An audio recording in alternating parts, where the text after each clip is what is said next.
કેશોદમાં કરુણ અકસ્માત, ચાલતી બાઇકના વ્હીલમાં સાડી ફસાતા અકસ્માત સર્જાયો, જેમાં મહિલાનું સારવાર દરમિયાન મોત. વિગતે વાત કરીએ તો જૂનાગઢ જિલ્લાના કેશોદ તાલુકામાં એક કરુણ અને હૃદયદ્રાવક માર્ગ અકસ્માતની ઘટના સામે આવી છે. ચાલતી બાઇકના પાછળના વ્હીલમાં સાડી ફસાઈ જતા અકસ્માત સર્જાયો હતો.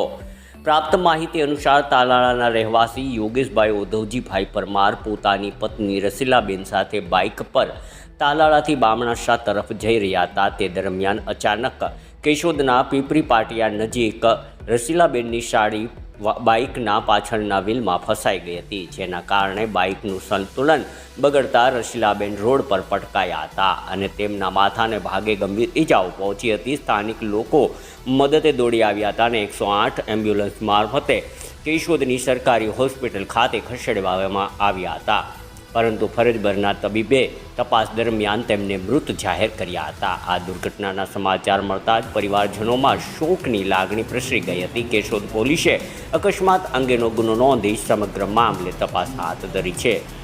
Report by Shobhana Balas, Keshod, Junagadh.